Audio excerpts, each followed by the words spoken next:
Action.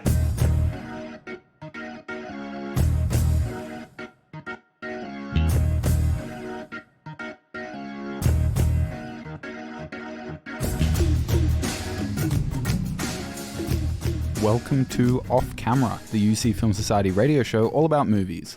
I'm Ollie. I'm Jake. And I'm Cam. And we'll be your directors for this episode. This week on Off Camera, we're celebrating Christmas. Yay. The time has come to celebrate the holiday season by talking about some of our favourite Christmas films, playing some Christmas film-related games, and talking about some of our favourite Christmas traditions, all to get you into that holiday spirit. This episode is releasing on the 19th of December, the last Tuesday before Christmas Day, Monday the 25th of December this year, 2023. So, yeah, we're going to get really Christmassy today, hopefully. Happy holidays, everybody. Oh, yeah. Happy holidays. But I mean, yeah. I think holidays, it's more of an American thing to say happy holidays. Because usually for us, it's our summer break. Usually everyone's off work. But Christmas, Right, yeah. I guess holidays. Yeah, I think because Christmas is such a, the time it fits in with our work schedules and school schedules. School kids get at least 6 weeks, and then work you get a week or two, depending. Yeah. Whereas in America, you pretty much just get 2 weeks, right, Jake?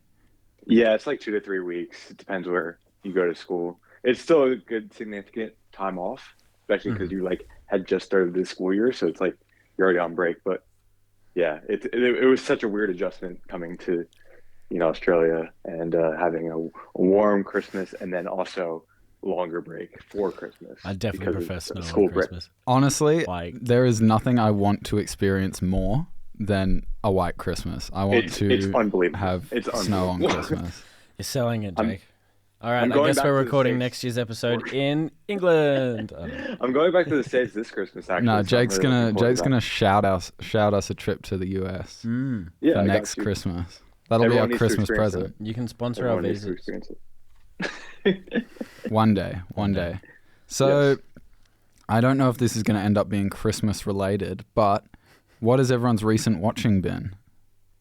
Well, actually, I'd like to start with that. So I've got a Christmas question to begin with. So about movies. So with a Christmas movie, what do we classify as a Christmas movie? Because you have movies that happen at the same time as Christmas, movies that are directly involved with the whole Santa thing and giving gifts and being home for Christmas. But then there's also movies that happen over a longer time span that have a scene of Christmas.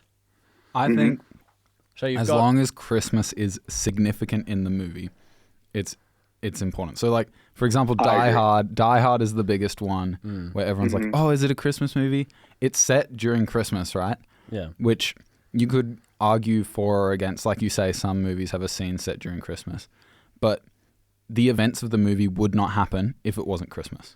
Okay. John McClane would not be there if it wasn't Christmas. So I'd argue Harry Potter and the Philosopher's Stone is a Christmas movie because that's where he gets the invisibility cloak. Yeah, that's a great argument. Part, so I consider it fair enough. It's also got that sort of Christmas magic. That first film, it's a bit more innocent than the rest of them. Yeah, I don't know. I'd happily agree with that. Anyway, I associate Harry Potter with Christmas. Harry Potter and Christmas, I watched Order of the Phoenix recently. Oh, nice. Which has, such a good film. I think, the best fight scene in any film ever. Between Dumbledore and Voldemort.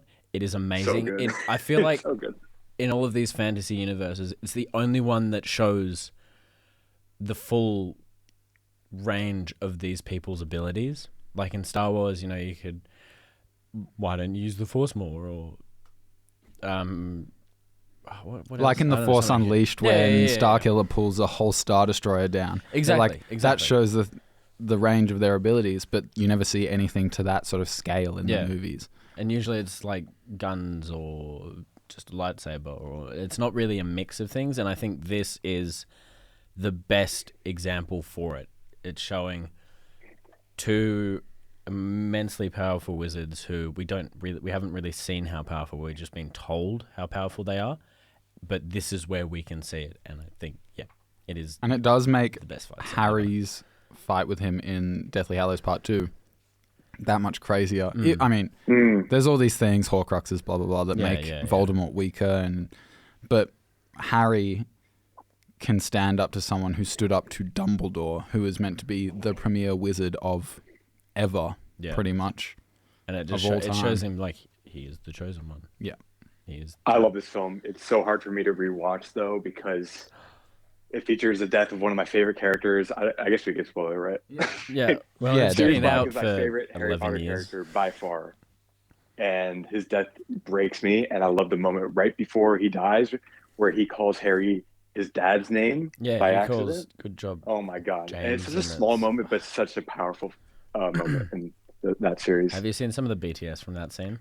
Yeah. No, I haven't actually. So, Gary Oldman, it's like just where he appears and punches Lucius in the face. Gary Oldman's talking to the director, and he's like, I'd really like to try a take where I come up and I just sock him in the jaw.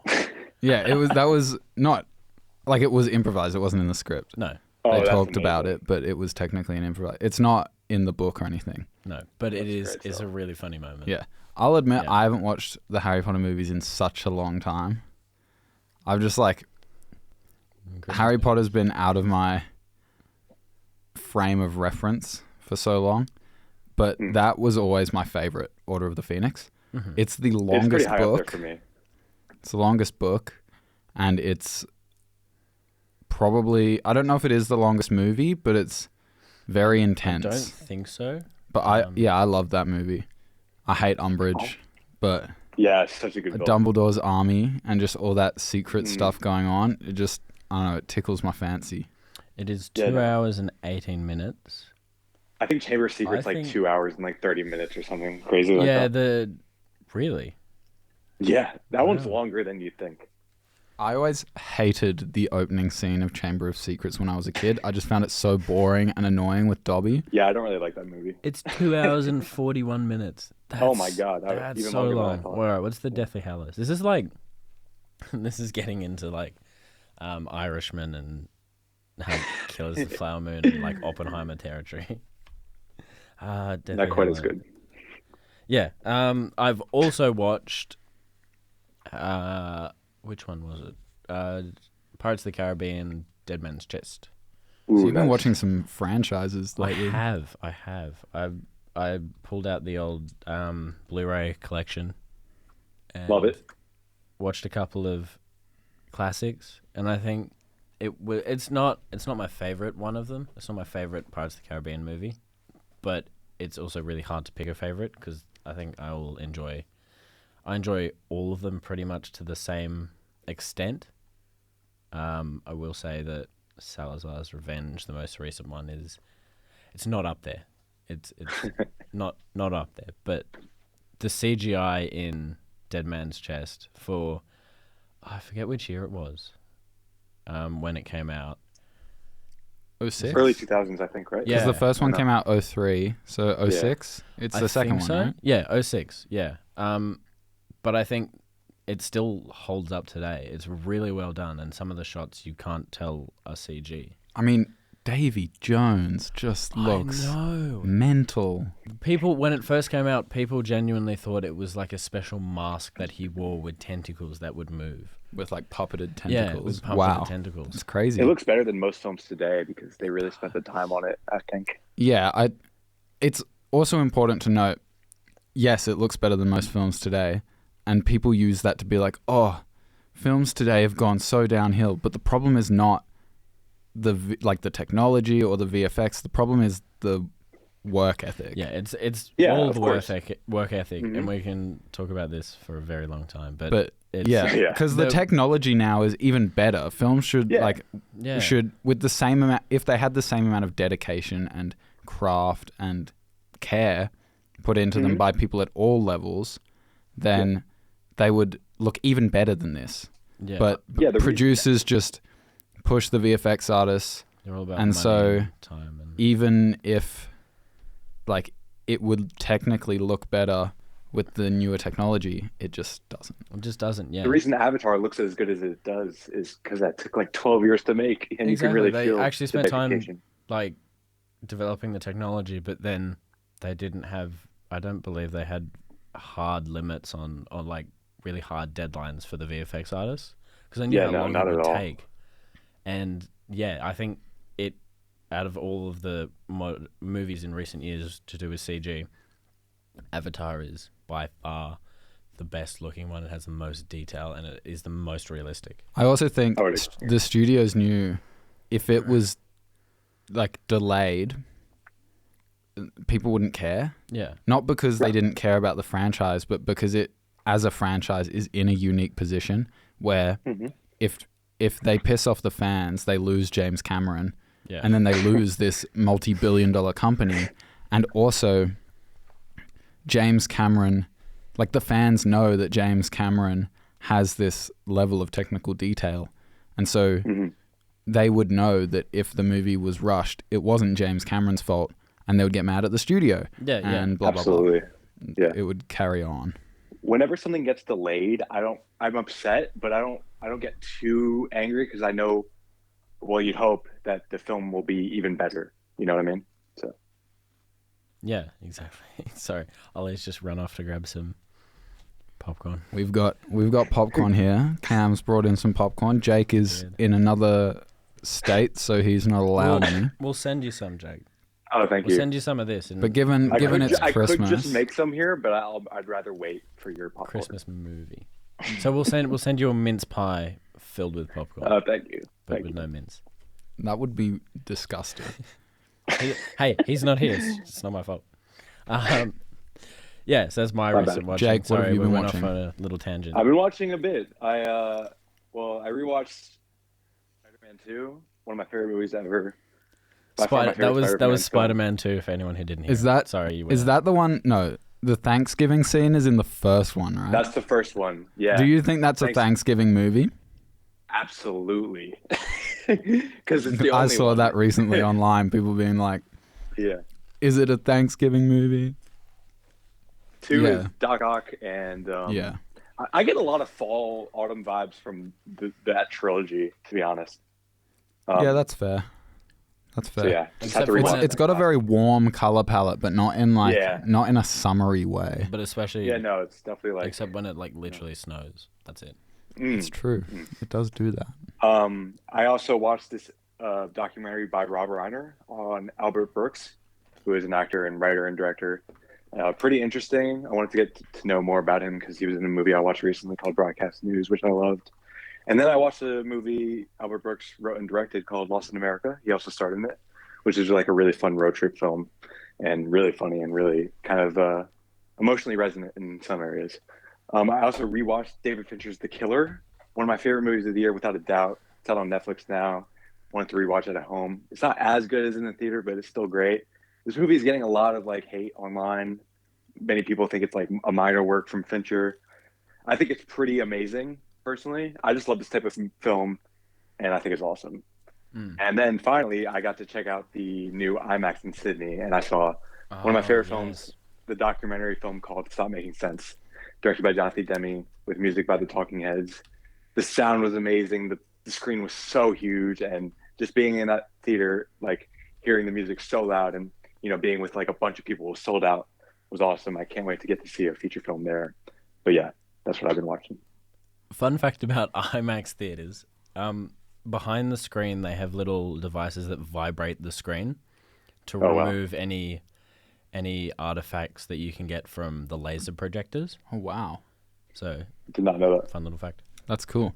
Jake, you've probably watched the most movies that came out this year out of us. Yeah. Do you reckon you've watched 10 2023 movies? I've watched 21. Okay. What are your top? Do you have a top 10 or even just a top I've 5 ranked every film 2023? I've seen this year. Okay. Every new release. Just do I've the seen. top 10. Oppenheimer's number 1. Mm-hmm. Killers of the Flower Moon is number 2. David Fincher's The Killer is number 3. Past Lives is number 4. Across the Spider-Verse is number 5. I forgot that Mission came out Impossible this Dead year. Reckoning is number 6. Guardians of the Galaxy Volume 3 is number 7. Wick 4 is is 8. Did that come Barbie out is this 9. year? Yeah, it Yeah. came out. I think it was mid-year. No, it was March or something, March. right? That's If it almost Yeah. mid-year. Yep. But come on. No, it's not. Barbie That's is crazy. 9, and then Blackberry is 10. Wow, that's my personal list. quite. I mean, I have not seen all of those movies. Mm-hmm. No way. But I was surprised you would put Guardians of the Galaxy over Across the Spider-Verse. No, it's not over that. Oh, it wasn't? No, Oh no, okay. you put it. I went from 1 to 10. I went from 1 to 10. Yes, true. Yeah. No, Still, Spider-Verse I is was number 5. surprised about number 5. Yeah. I thought you said number 6. Okay, never mind. No, that's good. Mission That's Impossible good. was 6. Mission Impossible know. was very good. I'm keen for part 2. We're gonna have to do a Yeah. watch party. There's still a bunch I still haven't yet seen to part see, 1. So. and there's still a bunch yet to come out. So I have to update that. You know. Yeah, true. Next It's time we like record, lots next year. of Christmas movies, like movies coming out over Mhm. Christmas. Can I just say? So Oppenheimer came out on digital recently for Yes. us. Some of these prices, like I get, yes, it's higher quality than a regular DVD, but oh my god! So the regular DVD is, I think it's $20. Mhm. If you want to get the next level up is the Blu-ray. I think Yep. that's $29. Oh yeah. And then the 4K version and Blu-ray is $40. And then if you want to get, let me just Google this so I'm like probably on it. All I'll The- say is I already bought the 4K. Actually, Jake's dedicated to that collection, damn. and he's It's also Oppenheimer. following his prophet's word because Christopher Nolan has recently been talking about physical media Mm-hmm. and the dangers of streaming as a And medium. he's exactly right. That's the reason I collect physical media. He is right, and I definitely agree with all the people who talk about physical media. And I just love like the vibes of collections. Like you walk into Yes, someone's house yes. and see these cool like shelves covered in DVDs and shelves covered in books and blah blah blah. It's just so much money, and I'm a student. I'm a poor student. It's an investment for sure. I've been collecting for a while now, so Fair enough. You got to add to it. Yeah. So the 4K plus Blu-ray is $40, but if you want to get the Steelbook, I don't think JB sells it anymore. yeah, But no, that's I not can available. see that 2 people are selling them on eBay. One of them is $150. The other one is a Best Buy exclusive Steelbook for $200. Jesus, It's just not worth it. I don't do Not Steelbook. For a worth it. case, it's just not worth yeah, I it. don't do steelbooks. I Yeah. don't find the pleasure in that, to be honest. Unless it's like the same price as the regular one. Yeah, And then it's just a bonus. But yeah, like $200 for a DVD. Ridiculous. That's insane. Just ridiculous. yeah, no, I would never do that. I haven't watched that much this week. I watched a movie last night, and I watched the Invincible episode that came out Oh my god. it came out yesterday as of the day we're recording, so the 24th of November it came out. Mm. And that what was the movie episode... you watched last night? You can't just No, say I'll it. come back to it. I'll come Okay, back to it because We gotta it talk about needs more Invincible time. But first. Invincible, this is episode 4 of season 2. It's the mid-season finale, so there's now a break in release until next year. It was crazy. It was Oh my very, God. very big. It was so hype, and I'm so excited for what the rest of this season brings, and then the rest of this show, because it's just so well done. I think it makes me want to write more than anything else. Interesting. Though, to be fair, I have also been listening to a podcast, which is pretty well known. It's called the Magnus Archives, and it's a horror podcast, narrative horror podcast, and it really makes me want to write a podcast, like a story podcast. I know I do a Oh, wow. podcast. Yeah. You're listening to that right now, but it makes me want to write a narrative podcast, which is story driven, based on characters and stuff, and present it in this same medium, which is so creative. That'd be So, awesome. I'd love to hear that. yeah, that's You should do it. one of my potential projects for next year. You should definitely do that. That'd be really cool, yeah. But the movie, Oh my goodness. I don't know if you guys have seen my Letterboxd review I put up today. I already just have saw it. Made me This- really happy. What the hell? What? This movie is called Zoom. It is a Tim Allen movie from 2006. And if you guys have seen Sky High, I love this that is film. quite literally a Sky High ripoff in all the worst ways. I genuinely thought, like, just from seeing the post, I genuinely thought it was Sky High No, for a hot second. It's not Sky High. Sky High is a masterpiece, and this movie Sky sucks. High is a 5-star film. This movie sucks. It was funny in that it was bad. It was so bad it's funny. Not so bad it's good, but so bad it's funny to watch. Like The Room. I haven't seen The Room. Fair enough. The Room is very, very amazing. But He lies. but the CGI was substandard. But admittedly, I don't think it has a very big budget, so they used it reasonably well. Fair enough. But then, this will tell you everything you need to know. Chevy Chase is one of the Oh, main God. characters. Oh dear. And the humor, when they're not being sexist, it's okay. Like, it's fine. It is funny. But there is a decent amount of sexism in there, which definitely mars the film. But yeah, not one I'd recommend. Can I ask why Unless- you watched it? I was looking for a movie to watch, Liv and I, and we just wanted to start something while we were having dinner, and we fully intended to not watch the whole thing. And then we just did. We just watched the whole. It was only an hour and a half, and we Okay. ended up watching the whole thing. And the main character Zoom, they say he's faster than Quicksilver, the Flash, and Superman combined. And What? there's just no way, based on the CGI they did, there's just no way he could ever be that fast. It's just ridiculous. Oh my God. It's like the out of time, like out of sync running in The Flash, but worse. No, it's like they just get him to run, and you just see him doing like this running motion, and it's obviously on the spot, and then they've green screened everything else to make it look like he's moving through the landscape really God. fast. Speaking Yeah, of, like, it was funny this came in out that in way. 2006, same 2006 as Dead Man's Chest.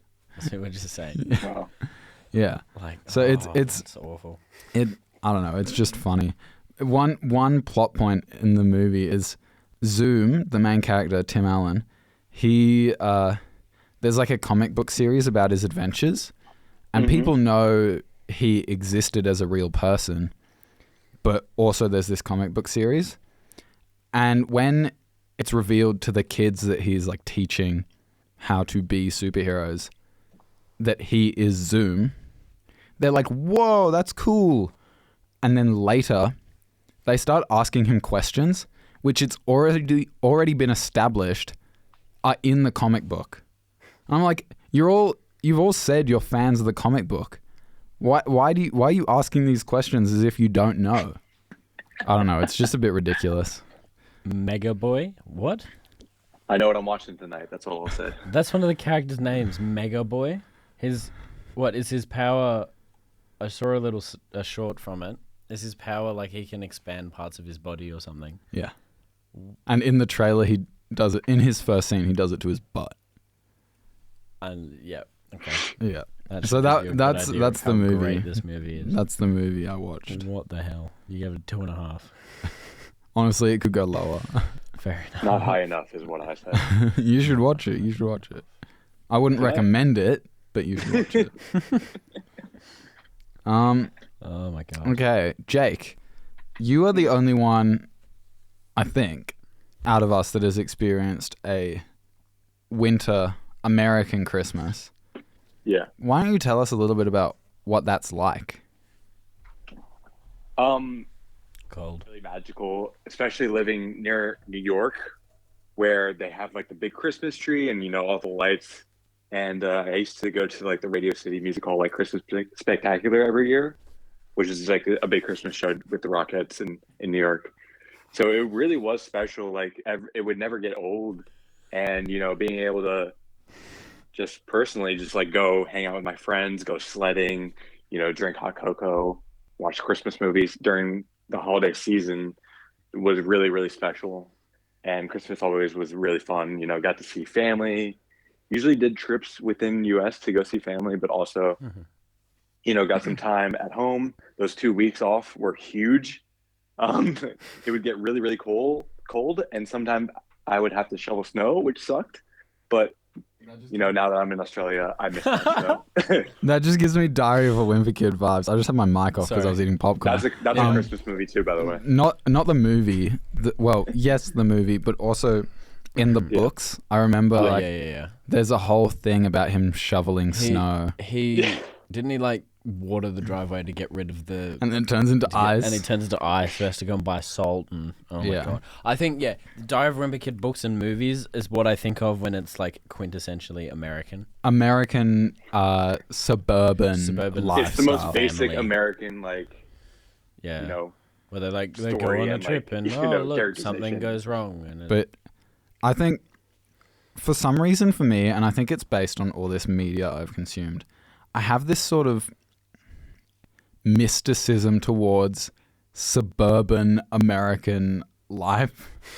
I've watched this YouTube channel where this guy plays Pokemon, but he just does he lives in Midwest America, and he has a very Midwest style of architecture and interior design.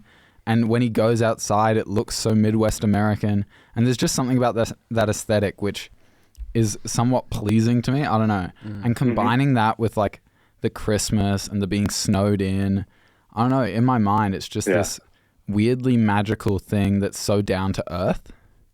Mhm. And I know that's sort of juxtaposition, magical and down to earth, but well, to be fair, I don't know, the it only just- snow that we really see here is if you drive for 4.5 hours to go. it's 2.5 Gender. to Threadbow. Threadbow, yeah. Pretty close when you're But in if you Canberra. go for to sure. Jindabyne, Jindabyne is Threadbow's right next to Jindabyne. yeah, I know Jindabyne, Threadbow, same thing. 2.5 hours. I'm saying you're right. Yeah. 2.5 hours down to Kosciuszko.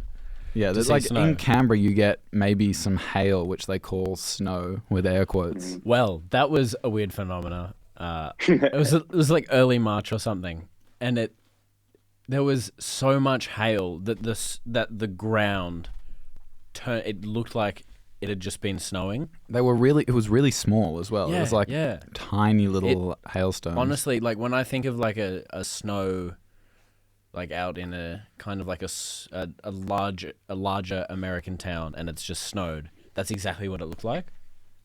And it I don't know. so There was weird. not enough of it. In America, in my Yeah, no, you mind, get more. it's the ground is completely covered in snow. This was not it was a completely weird light covered. dusting, but I don't know.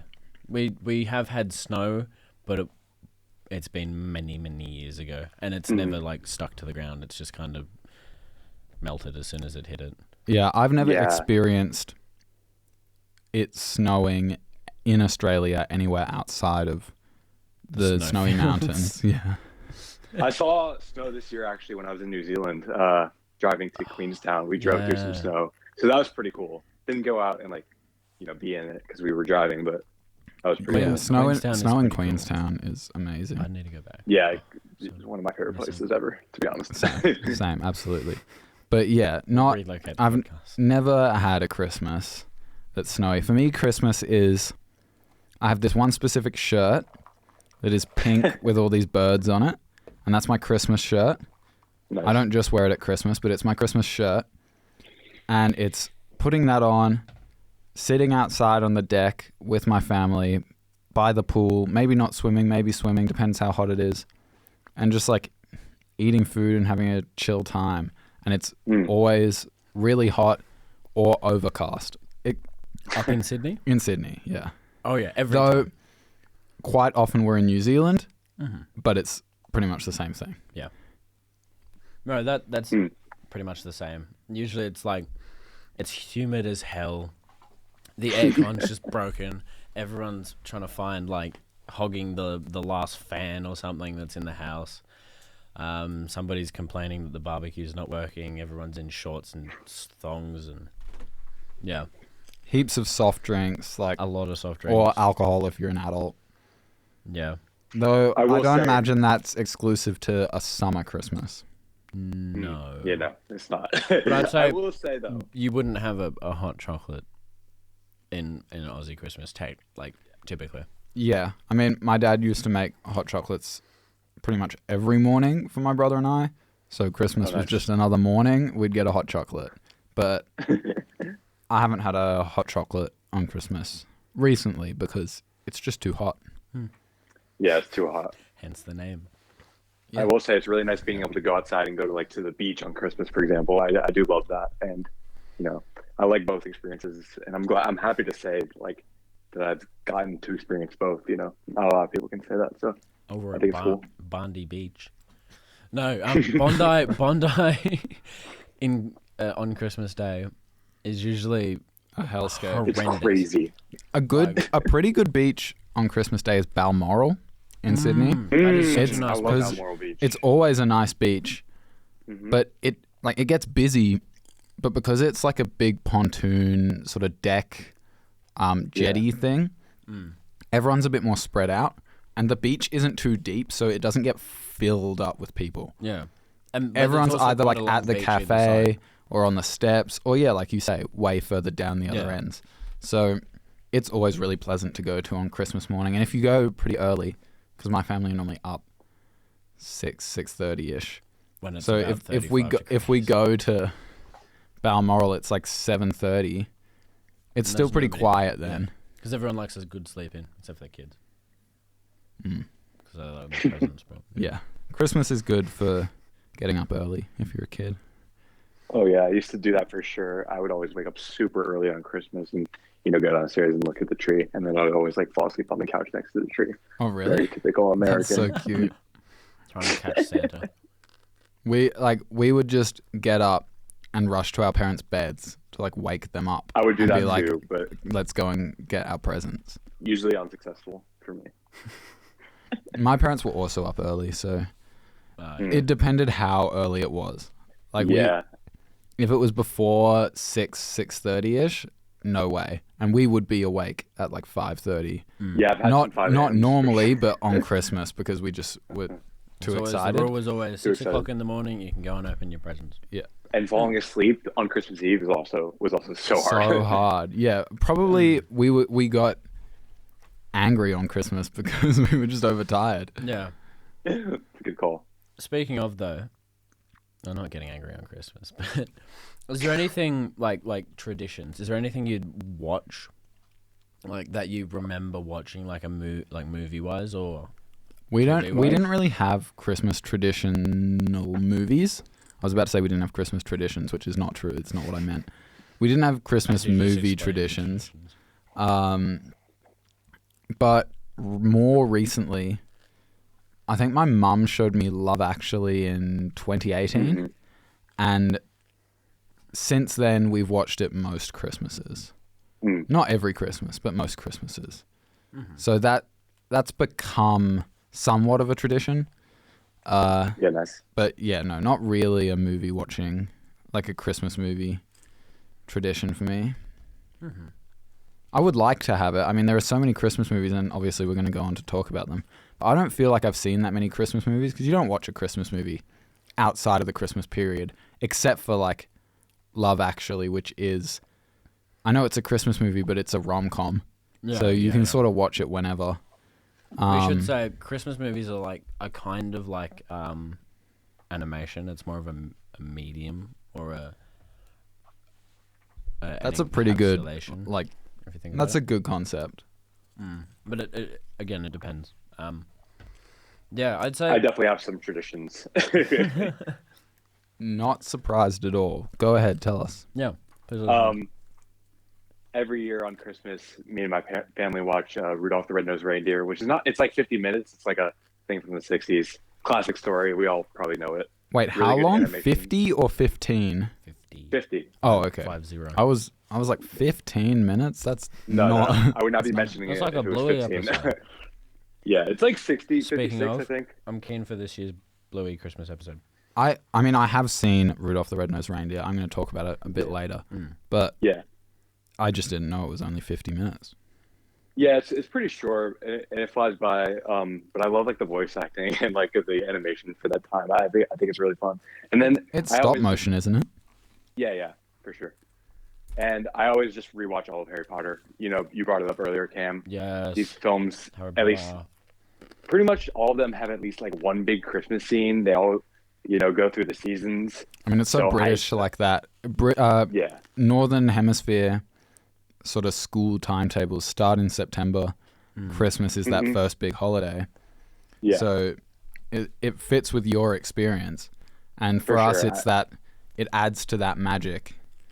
Mhm. Yeah. I have associate definitely. that series deeply with Christmas. It is funny though, because I've definitely heard of some Americans who like thought there were things in Harry Potter that were whoa, this is part of this magic That is world very building, but it's funny. actually just British. Yeah. Like what was it? There's like the trolley on the train. Yeah, like one. snack trolleys on the train. Yeah, I'm guilty of Just thinking some about things that. I can't around really- Hogwarts and like how they went about their days and like what they ate or Mm. the kind of activities they participated in. It was like, wow, this is Harry Potter. This is magical. No, it's just Here we go. something Ha- British do. Harry Potter things that are actually just British. Treacle tart, school houses, which you don't have Oh, yeah. school houses. We have that here. Yeah, We it's have Though very we odd. are British in heritage. Let's go. We're all criminals. Punting. There's more. I don't know. Quidditch? No, I'm just kidding. Yeah, Quidditch is real. Quidditch is The a weird the sport. word snogging. Oh my God. The name Who thought that was Hermione. just- Prefects is one. Uh-huh. Incomprehensible sports, apparently. Interesting. Football is not that incomprehensible. No, they're talking about there's cricket, and then I've never heard of these, but Numberwang and Mornington Crescent. What? That's definitely just someone's street. What? So apparently, someone thought that gingers Like were red hair. like redheads were Oh my God. were a Harry Potter thing. This is your typical dumb American thing. They do not exist in real life. Camping Dumb as well. Americans or gingers? Camping, Christmas crackers with prizes inside. And then that there are really places with names like Hogwarts. Interesting. There's a lot of places in England that You know what a punt is? It's a type of boat. Punting is going on across a body of water on a boat. I did that I in thought it New was just Zealand a as well. magical Yeah. robot. Treacle, we already said. Yeah, that was sick. No, never mind. The money system. I There's thought the more money than- system was deliberately quirky because it was magic money, but it's actually modeled after pre-decimalization British currency. That There you go. yeah, there's some horrible history skits that are pretty funny around like shillings and And then the intricacy of the trolley systems. So the trolley carts on the train. Then the streets in Edinburgh that are sort of just like Diagon Alley. Things like that. And then pumpkin spiced things, but that was from a Finnish person rather than an American. that is kind of an American thing though, Yeah. that people freak out about not getting them pumpkin spice. I don't know. I've never had it. I don't really plan on having it, but we'll see. Back to Christmas and what watching at Christmas. The thing that is usually synonymous for me with like Christmas morning on TV is Sunrise. The show on 7. And just like it's a terrible morning show. I hate it, but it would always be playing when I'd go up to my grandparents in Sydney for Christmas. That reminds me, not Sunrise, but there would always be a test match.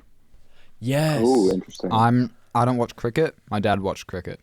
So test match was on. And if my cousins were over, they all watched cricket. So it would always just be on in the background. It'd be Christmas would be cricket, and then Boxing Day would be the Sydney Hobart, And also cricket. Yeah, I'm a big NBA fan. and also cricket because there's a Boxing Day Test match. Yeah. I'm a big NBA fan, and there's always games on Christmas, so watching those is definitely a tradition as well. Like live games, Sorry? like live games on Christmas. Yeah.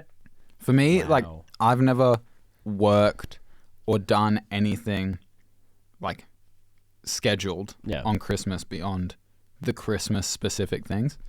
So the idea of even playing sports, like team sports, having a scheduled game on Christmas makes me uncomfortable.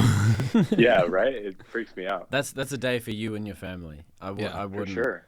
I mean, yes, of course, there are things that have to be like there are things that have to work. Like usually shopping malls and everything are closed. Yeah, but there's like a bakery right around the corner from us, and we'd go and get fresh croissants on Christmas morning, and everyone in the suburb does it. So there's just a massive line. But Yeah. Oh, nice. they're Vietnamese, I think, so they just don't celebrate Christmas. So they're just open. Yeah. But that's different if you don't celebrate it. Whereas like Right. we celebrate it, not Christian or anything. We just celebrate it because that's free what we holiday and free presents. Don't have Right. to work. Yeah. So the idea of working then is just like, no. I don't like thank it. you. Yeah. But I very much appreciate all the people who do.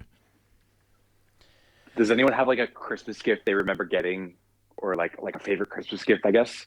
I remember one Christmas. I think it might actually. This might have been multiple Christmases. I forget, but it was. I got a bunch of Transformers, like the toys that would transform into the robots and then into the vehicles. But also, I got a PlayStation Portable. Like PSP. one of the, a PSP, PSP. the old classic PSP, which was amazing. The first ever console kind of that I got, and I played the hell out of it. Yeah. I have this really weird memory with PSPs. That was probably the first console hang on. I ever Hold that had. thought for a second. Oh yeah, and the Transformers, weird little thing. All of the adults in the room were trying to help me, like, turn them into what they needed to be. So every adult would just like have a robot, like just messing with it, looking at the instructions, a little bit of swearing and getting annoyed at it. And I'd be going That's so around Christmas. to everyone and going, "Have you done it yet? Have you done this one? No, come back later. Okay. Hey, Dad, have you classic. done like Hmm. the I kid love that that. it's like when your dad builds Lego for you because you can't be bothered. I would never. No one I can couldn't touch do my that. Lego. Not at any age. I have a weird PSP memory, and I know my mum listens to this, so Mum, I'm still mad. PSP was the first console I ever had as well, and I got it for Christmas or a birthday or something. And I remember personally absolutely loving it and having this one racing game that I played. And then my parents took it away. And since Oh my then, God. my mum has maintained that they took it away because I didn't like it, which I don't What? understand. Sure, it wasn't like the cat just ran away when I got hit by a car. No, it was put down. That's another story. That got really dark. That's another story. Yeah. I was joking. I know, That was I know, metaphorical. I know. Oh my god. No, that's another story, Mom. But no, like I remember it being taken away. Either I was playing it too much, or it was broken, or something happened, You're just being naughty. or I might have just Bad been boy. bad. And I never got it back.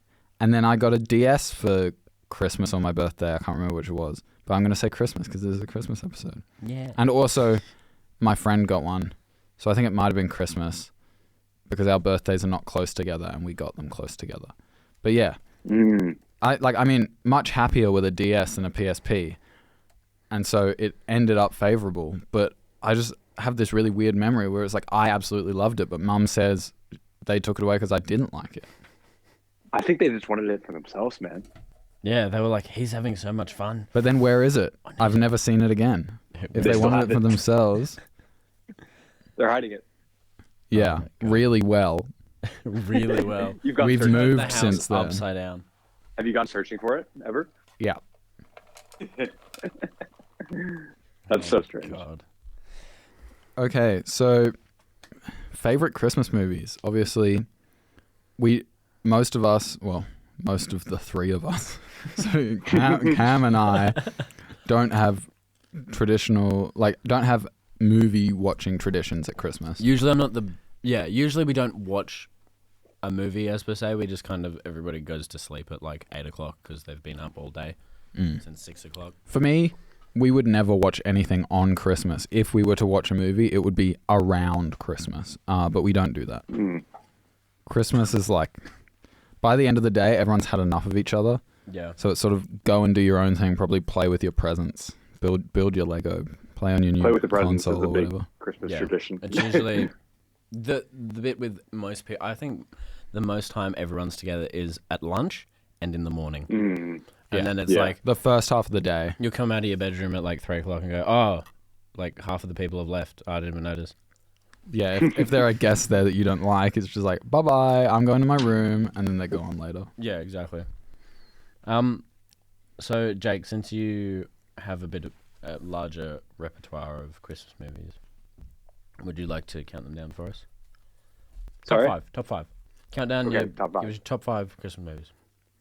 Okay, I'll go from 5 to 1. I'll list like a few honorable mentions first. I said Rudolph the Red-Nosed Reindeer and Harry Potter. You know, those are big ones for me, Yeah. especially around the Christmas time. Didn't make the list because I wanted to list more. You know, Rudolph the Red-Nosed Reindeer isn't exactly long, and Harry Potter aren't. You know, I think they are Christmas films, but you know, there's more Christmas films out there. 5 is going to be The Nightmare Before Christmas. Stop motion animated film, Tim Burton, Henry Selick. Amazing film, amazingly designed film. I haven't seen it in ages, and I'm definitely going to rewatch it this holiday season because I haven't seen it so long, and I remember it being so good. But like even just looking at images from it, you know, so much of it is stuck into my brain, and I really love it as a Halloween movie and a Christmas movie. It's both, which is really cool. 4 is Die Hard. You know, obviously this is going to be on our list. It's a quintessential Christmas film, even though people, including Bruce Willis, I think, doesn't consider it a Christmas film. he I just doesn't think it I is. don't get it. Like, He it made is so... It's significant to the plot. Yeah. It's positively a Christmas film. And I think all of the movies are set at Christmas, aren't they? I don't know. I haven't seen any of those. I know. The only one I've seen is I think number 2, with the plane at the airport. I don't know. Jake, is that right? You Think don't so. remember. Yeah. Fair enough. Yeah, I think most of them revolve around Christmas, but I forget. I'll have to research it more. I can't remember. I think 1 is where it's the only, you know, it's so big and so huge on the plot. I'll go into 3 then. 3 is Elf, Jon Favreau, Will Ferrell. Also a quintessential Christmas film. Probably remember watching this in school a lot when like they'd bring in the TV, either this or the Polar Express, which I should mention as well. But this movie is so fun and so funny. Will Ferrell is one of my favorite actors, comedic actors at least. And I just love the plot of the story. It's like a fish out of water story. It's set in New York, which obviously it means a lot to me. Just an awesome movie. 2 is one that is so underrated. It's called The Night Before. It's a 2015 Seth Rogen comedy with Joseph Gordon-Levitt and Anthony Mackie. Anthony Mackie from yeah. I haven't seen it, but Have I you guys was seen this film? literally just looking at a list of them today, and as soon as you said Yeah. Seth Rogen, I was like, I know which one he's talking about. Yeah, I have a really vivid memory of seeing this movie with my friend and his dad, way younger than I should have been because this movie's it's R-rated. You know, there's, you know, explicit, you know, language and references to various things, and you know, it's a Seth Rogen movie. Yeah. But it's really heartfelt too, and like really powerful. You know, it has a really emotional Christmas story. It's about this guy who spends every year with his friends, and they do one last big thing together as they are growing up. I really highly recommend this film. Definitely gonna watch it soon to get in that spirit. And my number 1, this one is also like Die Hard, not technically considered a Christmas film to all, but I think it's absolutely one. And a lot of people do agree. Like this movie plays on Christmas here at some theaters in Australia.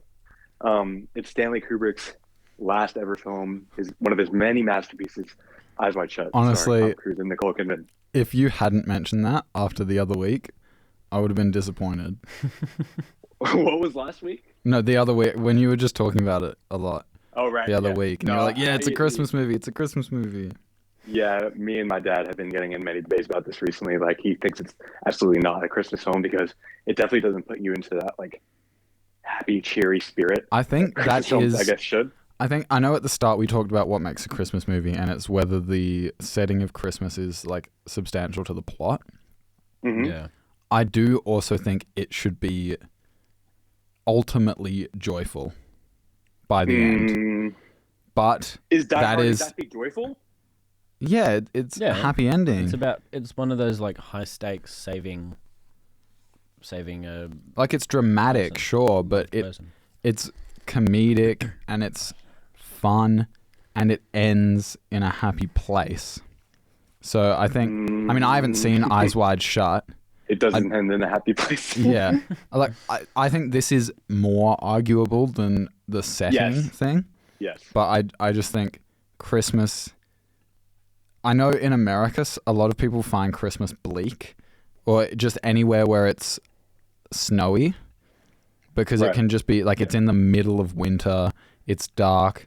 If you're destitute or just don't have like high means, it can be a sad time if you can't provide for your family, Yeah. if you can't give them sort of the holiday spirit that they're seeing everyone else enjoy, if you don't even have heating, that sort of thing, it can be a rough time.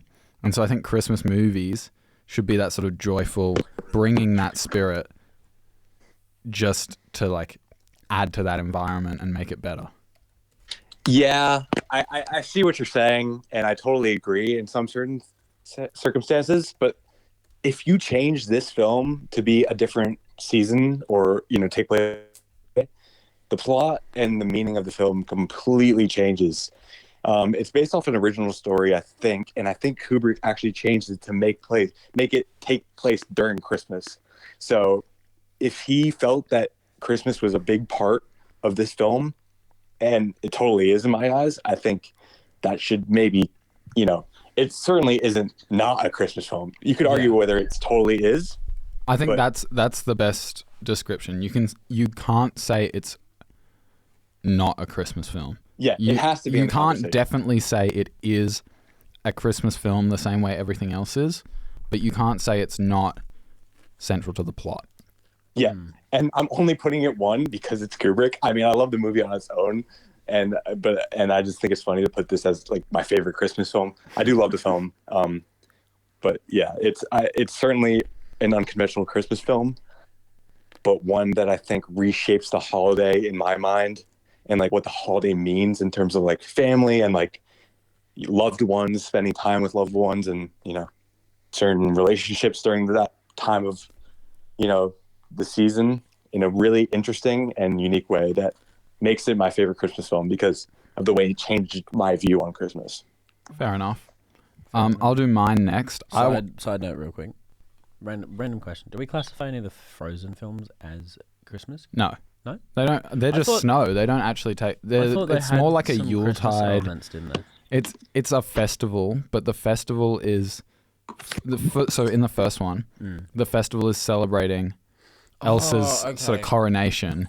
That's what it was. It's not. Okay. It's not a Christmas celebration. It's just it's in summer. Yeah. And then she makes it. Oh, okay. Because I thought I forget. I haven't seen that movie in a long time, but I forget. I've never seen Frozen before. I know that. What? Oh my god, Jake. Yeah. What? That's possibly the craziest thing you've ever said. Are you okay? I've never felt the need to watch it ever. So the second one's better. That's just crazy. I can't believe you've never seen it. Anyway, before I had an aneurysm, thanks, Jake. I honestly remembered it as like a Christmas party they were having, but no, it's Elsa's coronation. I want to preface my list by saying I couldn't think of a number 5 because the list of Christmas movies I've seen, I think I've got all of them written down, and that's the 4 that are in my top 4, and then that's 5, another 8. So I think I've only seen 12 Christmas movies. And I don't think any of the other 8 stand super far above the rest as going into number 5. You could do it if you had to pick one, maybe. Maybe. I'm going to quickly run through those 8, but it's going to be more like 6. Okay. And I mean quickly. So these are the other ones. Rise of the Guardians, the DreamWorks movie. That's a fun one. I did talk about it not that long ago. Well, the start of the podcast. I mentioned it because I watched it. Great movie. The Polar Express, I used to always love that, and that's probably the closest to number 5 out of these other ones. Yeah, it's a classic. But I just haven't seen it recently enough to really know. Elf, I remember hating Elf as a kid Oh my god! because I found it so annoying. As I a got child- really annoyed by Elf, by Buddy. As a kid, the same. But I think Whereas it was, if I watched it now, I think I'd be like, haha, classic. I don't Well, know. not like the humor, but just like it is a classic movie. Oh yeah, it's the And I would nostalgia. appreciate it more. But at the time, I just couldn't watch it. Like, it really annoyed me. I think I also watched it too many times. But yeah, it just, Yeah, I it see just that annoyed me. sometimes. I think I disliked it for a similar reason, but it's mostly because I hate that like fish out of water. Yeah, because story. it's always so awkward. I hate awkwardness moments, yeah. in movies, and that's always so awkward. Yeah, I I've will always loved skip like awkward cringe moments comedies. in movies, So like just I guess that's because why I like it. as much I don't like them. Yeah. Yeah. Then next is The Snowman, which is a classic old animated. I don't know how long that is. I think that's probably similar to Rudolph the Red-Nosed Reindeer, which is the other one, another one on this list. It's not quite an hour, I don't think. Sort of a short film, animated. It's very heartfelt. But yeah, I also haven't seen that in long enough to really put it at number 5.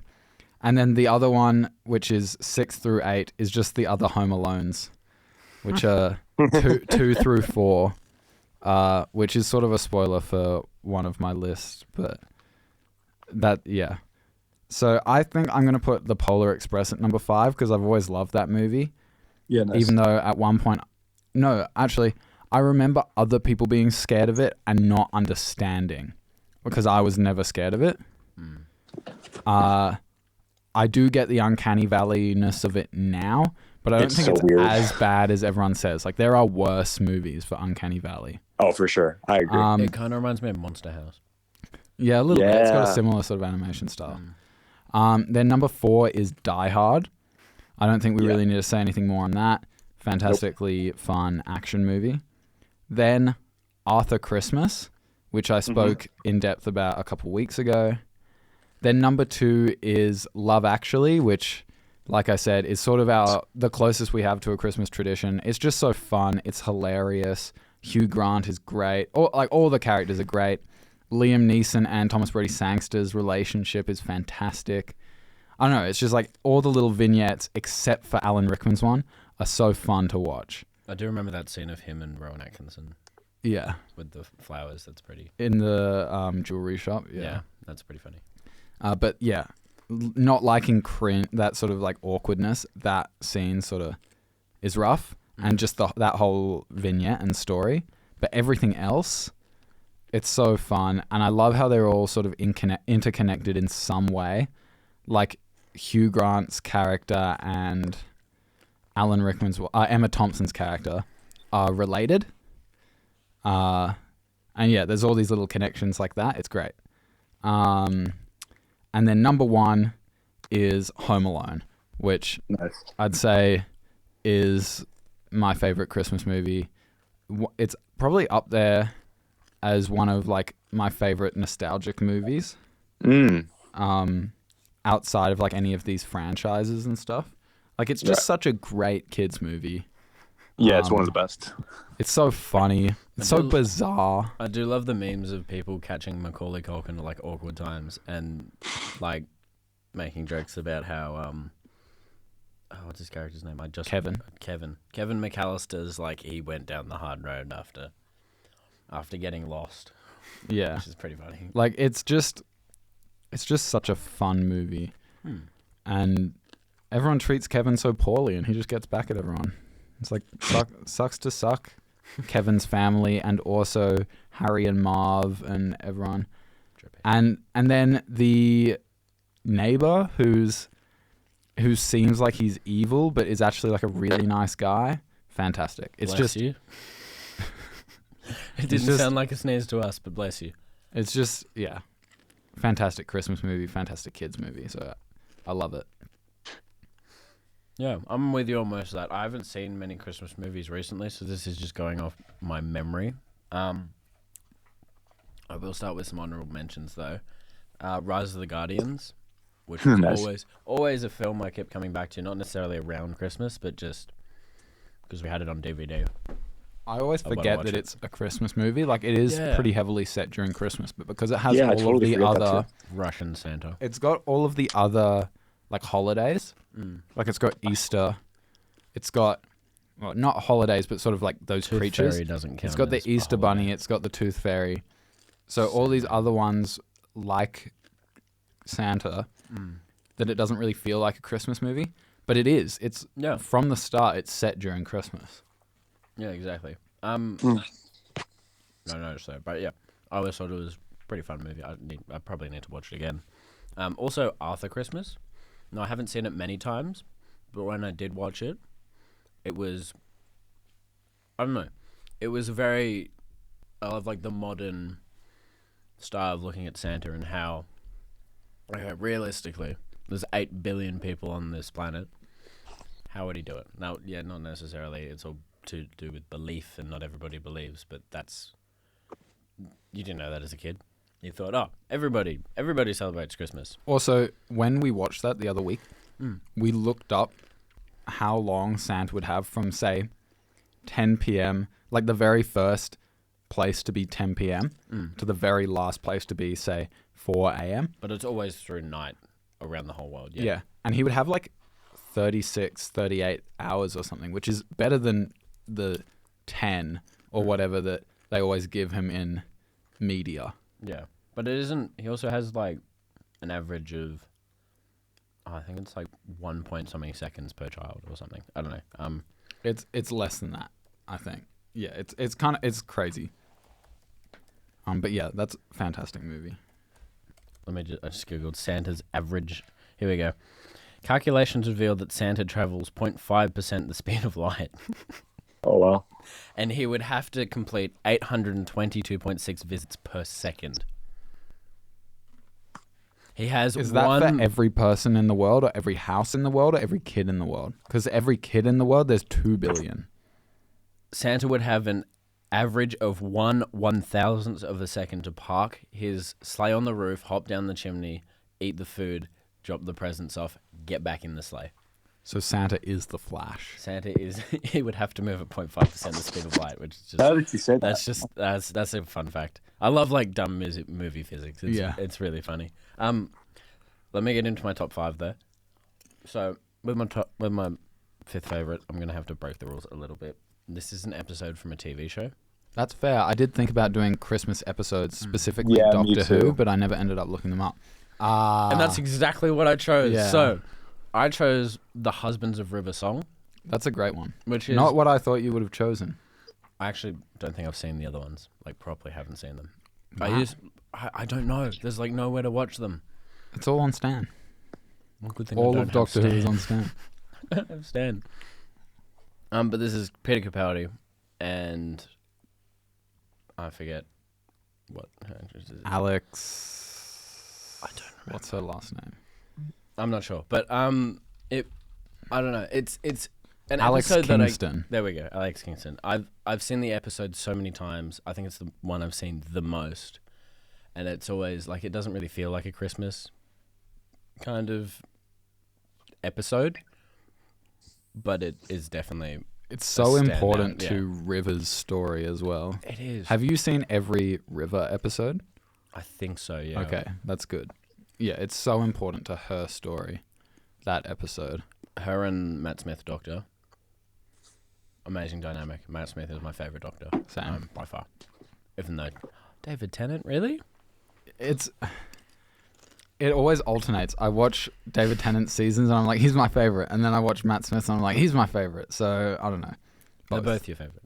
They're both my favorite. Fair enough. Number 4 for me, Home Alone 2.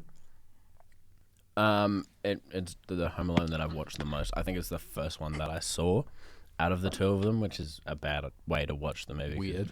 I know. It's because you're a Trump supporter, isn't it? No. Exactly. That is... Well... okay. Well, Everyone's going to hate me for this, but I have to give Trump props there. If there is a child in a lobby looking lost, not even the staff are helping him, he was the only one who said, I'll help that child. But maybe there was malicious intent there. Yeah, where was he leading him to? The sweet that he asked for. True. You're a Trump He does supporter help just him. for his He scene in does that. help him. Yeah, that's the only time I'm going to support that one tiny split second of a. But like we support the character, not No. the character Trump. Isn't he portrays. playing Trump himself? is Trump. He plays himself. I know, but he plays like Trump if he was a good person. I don't A think good that's version of possible. Trump. The Home Alone version of Trump. Why didn't we get that president? The one that helps children. That was probably one of his campaign. He just showed that Once. scene. Yeah, he's not. I don't think he's not listed on the cast credits on Google. They scrubbed his name from it. Yeah, fair enough. I would too. Number 3, Harry Potter and the Philosopher's Stone. Yeah, nice. I think I always come back to it. It's a great Christmas moment, but it also feeds into the rest of the story and the rest of the franchise overall. Yeah, that one's definitely the most Christmassy as well. Yeah, definitely. They spend the most time devoted to it, and like even though events in other movies might happen for longer, it's the one that focuses on the Christmas aspects more. Which I really like. Number 2 for me is the second Gremlins movie. Nice. Again, another second, which is bad. But yeah, it's the one I've seen the most and the one that actually stuck with me. I thought the gremlin that could actually speak English and was kind of intelligible, if that's a way to put it. I thought it was just fun. If there was a movie that I would watch every year for Christmas as a tradition, it would be the second Gremlins movie. Oh, wow. I still haven't seen any of the Gremlins, Yeah, me neither. and I want to. It's like one of those Christmas movies, I've got both on kids DVD. movies. I'll have to give it to you. Yeah. And finally, number 1, Spirited. Which Oh my is- God. No. I'm serious. Have you seen it? Not yet. No. I was gonna see it when it came out. It's actually really funny. So it's more targeted to an older audience. I think it's rated M.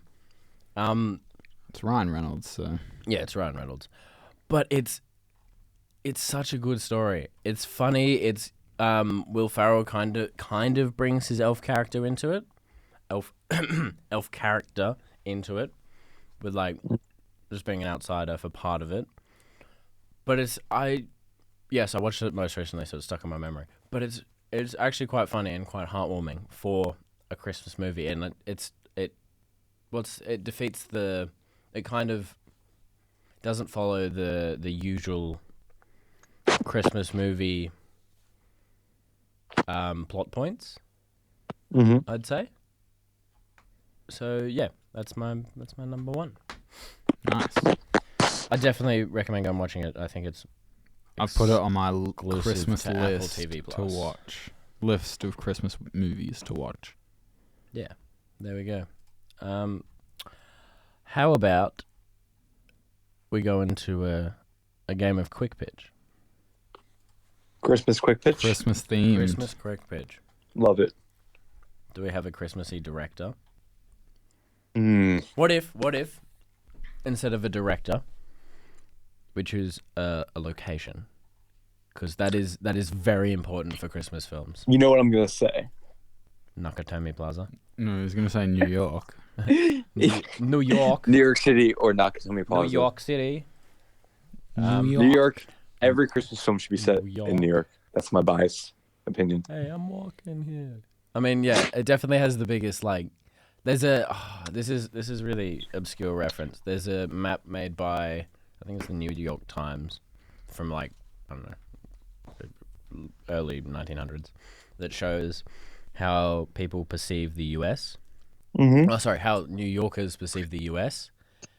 And it's like New York takes up, I think it's 2/3 of the country, and then you've got the other little states around the outside, which I think is it's very prevalent in cinema as well, because there's so many movies that are like New York. They always go to New York. Or they come from New Or York. they come Like, from New York. I yeah. think it's crazy we haven't talked about Hallmark Christmas movies. Oh my God. big 'Cause I don't city want to. person goes to the small two- town and meets a rugged man and changes her lifestyle from the savvy businesswoman to the cozy hometown living. Yeah. It's like, that's unrealistic, but okay. Yeah. Well, like my two of my top five, Home Alone 2 and Gremlins 2, they're both set in New York, Yeah. and that is a Christmas movie. And I think it's, what is it, Hawkeye, as well. That's a Christmas TV yeah. show. That's set in New York. Rockefeller Center. Rockefeller Center, the big Christmas tree, the big ice rink, which we No kinda- Way Home has Christmas in it. which also Yeah. kind of bleeds into. Doesn't that bleed into Hawkeye? Or I'm Well, forgetting which. the very final scene of No Way Home is Peter all alone swinging in his very new suit after he's just moved into his new apartment, and it's Christmas, and he swings over the Rockefeller Center. Yeah. And when I watched Hawkeye, which is Christmas in the Rockefeller Center, I was like, oh my God, are we going to get Spider-Man in this TV show? Because it came out not Me long too. after. Yeah. Yeah, they came out synonymous with each other. I think I there was is. so excited, and then it I never think happened. it's like the background of a shot in No Way Home. You can see it. The I remember Rock- watching You can the see the episode- Rockefeller Center. You can't but you see can- Hawkeye. Really? Hang on. I need to see. I remember watching the episode of Hawkeye where Kingpin shows up the first time Yeah. the night before I saw No Way Home. So when I saw No Way Home and Daredevil showed up, I was like, oh yeah. Yeah, Even though it was like still it really happened. cool It and kind happened of the like- other way around in release order. Yeah, yeah. Cam's intensely studying the internet, trying to find this thing he's just said, but I don't think it's I'm true. gonna watch Hawkeye again. Okay, And No Way and No Way Home. Okay, give us a rundown offline. takes place before Hawkeye. Just before Hawkeye. Well, yeah, it's like No the Way same Home, time, yeah. but like the Christmas scene would take place at the same time. I'm just sad they didn't even look up and have him like in the background. But to be fair, If Spider-Man saw Sony. that, he would help. if Spider-Man saw that, he would help. But also, real world thing, Sony has to approve everything he appears in, and like Hawkeye, it's just some little TV show to them. Mm. Whereas the movies are like pretty big, harder to would've- promote. Let's just It say. would have made that show memorable, that's for sure. I think it is pretty memorable, that show. It's one of the better. It's one of the only TV shows I've watched in a day. I think Wow. it is the only TV show I watched. in a day. I didn't hate it. I just thought it was pretty metal-y. Best It is thing to come pretty. out of that phase of Marvel, Anyway, unfortunately. it always comes back to Marvel. Sorry, At the start of this podcast, we thought we were always going to come back to quick Star pitch. Wars. We're playing quick pitch, guys. Or Star Okay, so Wars. it has to be. Quick pitch. It's New York at We're in Christmas. New York, Christmas time, snow. Do we want to be at the Rockefeller Center with a big tree? No, No. no. I want to be in downtown on Wall Street Yes. with like the Bull or something. I want to be in Harlem, just Harlem. under the that'd be elevated train, Mm. and it's all set in this one station. That'd be cool, like a gritty underground. No, And I'm not thinking gritty. I'm thinking like we watch it's sort of Love Actually style vignettes, but it's only we only see the lives of these Different people as they go stories as through they this walk in there. station, that's a really that's a good and concept. it's all around different Christmases. That's a good concept. And so there's like there's a homeless person, Jinx, Jake. there's a homeless person, and there's a businessman, and there's a family of 4, and there's a couple. couple, and then I want there to be an estranged parent-child. Yeah. Okay. And they you see them like become estranged and then reconnect in a future Christmas. Yeah. Oh wow, this is amazing. I love that. That's a really Got to cool. cast a lot of actors. Yeah, but I mean, look at how well it worked for Love Hey, Actually. we don't actually have to make it. It's okay. Yeah, the budget can be as much as we want. That's This the is a $1 hardest billion thing with student budget. films, though. Casting. That is the hardest thing by far. Mm. And then what do we want to weave all the stories together at the end? I think there should be a Christmas celebration in the station. Okay. The train, Mhm. like, because would the trains shut down on Christmas Day in New York? No, No. no, surely. No, they don't. They don't. They It's don't. isn't it taken the the train on largest Christmas. public transport system in the world? Like It's New been a while. York, Manhattan. Sorry, like that area of like Manhattan and New Jersey. That's smaller than Canberra. No, they run on a Sunday schedule on Christmas. So just less of them. Fair enough. I want to see what the Sunday schedule is. When does it finish? New York Subway. Oh my god. Now I want Subway. Go and get Subway after this. Maybe I will. But haven't had- yeah, they have a party, and like all the people are there, except maybe like the estranged parent dies after they've reconnected, and it's like this really big sad moment, and then the party's like a celebration of Christmas and their life and blah blah blah. Oh, that's great. Maybe.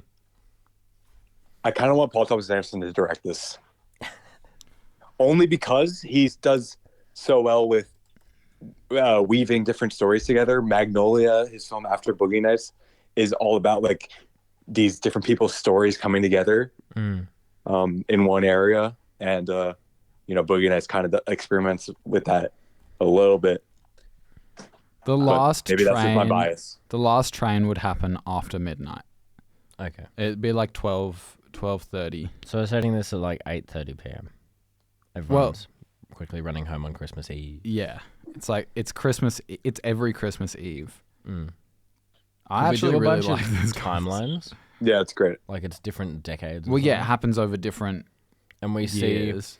And like, I they- think they should be at least 5 years apart each they year all section. interact with the same thing, just in a slightly different way. Maybe it's like from a- the point of view of like physical the object. the like ticket not ticket inspector, like just the train Conductor. like the person who works at the station. Yeah. Right. And he's worked there from, it's like the first one is it's his first Christmas there, and it's in like 1990, Yeah. and then we get every 5 years, and it's his last Christmas there 25 years later in 2020, say. And we see That's good. that's when all of the people that we saw throughout the decades come back and Well, yeah, we'll see them at Something. every point, no, but they all come back for the last. but one yeah, or for the last one.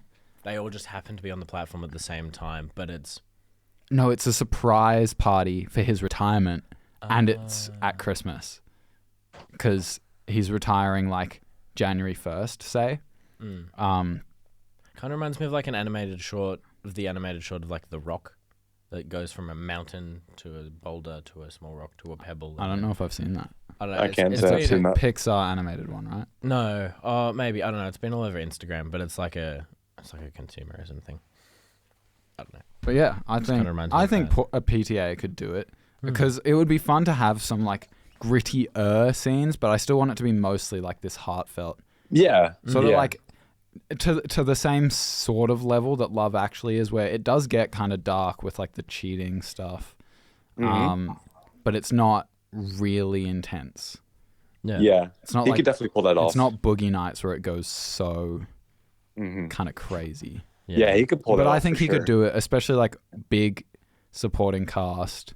Yeah. And He knows how to handle a lot of characters really, and really well. I think I know Tom Hanks has played a conductor before, but I feel like Tom Hanks could. I know we've had Tom Hanks as well as our quick pitch guy, Voice acting is a bit Yeah. different. but I But we've think also had PTA, but I think he could do that. I think he Yeah, could for be sure. the Tom Hanks guy fits when well in he's this young movie. all the way to when he's old. Yeah, I like it. I like it. What's the I name? like that a lot. What do we call What it? is the name? What are we calling it?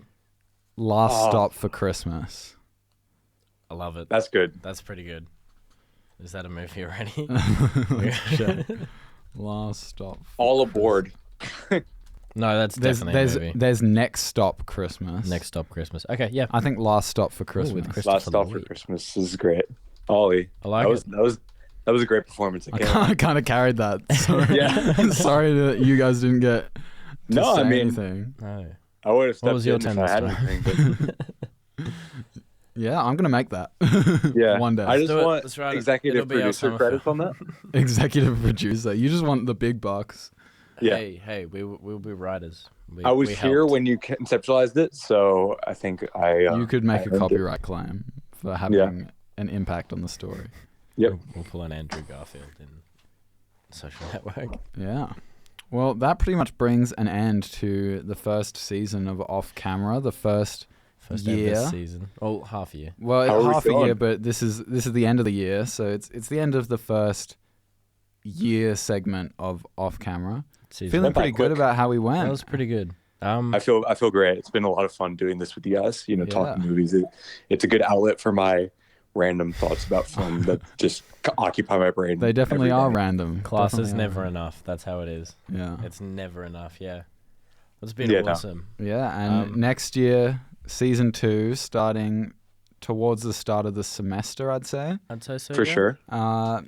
We'll come up with some new things. We're gonna make it pretty special next year with a bit more There's- planning and a bit. We're gonna have some We're gonna have some good guests. new guests, some old guests. Maybe we'll see. The mold, perhaps. There's going to be a lot to talk about, over these next few months. I'm going to watch Definitely. so many movies. There are a bunch of movies coming out from now Oh, until yes. the start of semester, so get ready for that. Yeah. I plan to watch like over 70 movies. It's Goodness. it's my dream. That's kind of crazy. Wow. But yeah, thank you guys for joining us for this week of Off Camera and for all the other episodes. This is episode 14. We've done 14 episodes this semester. And Nice. next That's year we'll awesome. do even more. So season 1, 14 episodes. If you're listening to this live on the radio, this is on Spotify and on Apple Podcasts. Just search up Off Camera, and it should be a UC FM podcast. I believe it's the picture of the blue clapperboard. Yeah. Um, Give us 5 stars. Special thanks to Jen, Todd, and Rachel for listening in and supporting us. We really appreciate it. Thanks, Mom. We do. Thank you, guys. Also, special thanks to Rachel here at UC, who's been helping us through and EPing, the show, running running all the allowing uploads us and everything. the space to make this podcast. Yeah, we have an amazing studio here thanks to Rachel and the University of Canberra. We really appreciate it. And to the Film Society, which is technically us, so, We are the Film Society, so Thank you, Ollie. Thank us. Ollie, Thank our us. president. This is your last year as president. This is my last wow, my yeah. last Your last presidential gig apart credence. from well actually that's not true. By the time this releases, I will have done my last presidential gig, which will be the UC Film Festival. And then we'll have an AGM next year. Yeah. And you could come along and beat out Jake and Cam for the presidency, and you could run. Cam, we need to put The off-camera together a really, podcast. We need to really get up good a campaign. campaign. Maybe we need to start helping kids in lobbies. Uh-oh. That's bad. That's I bad. mean, No. Cut that out. if he got Cut the that out. president for doing that, then we have to do that. I'm not cutting I that don't out. think that's why he got the president, Jake, but That's exactly why he got the president. Okay, well, we'll leave it there. thanks for joining us for What a way this to end. week, this year. Merry Christmas, Happy New Year. And Yes. for the final time this year, That's a wrap. that's a wrap. Thanks, Dad. See ya. Go watch so many movies.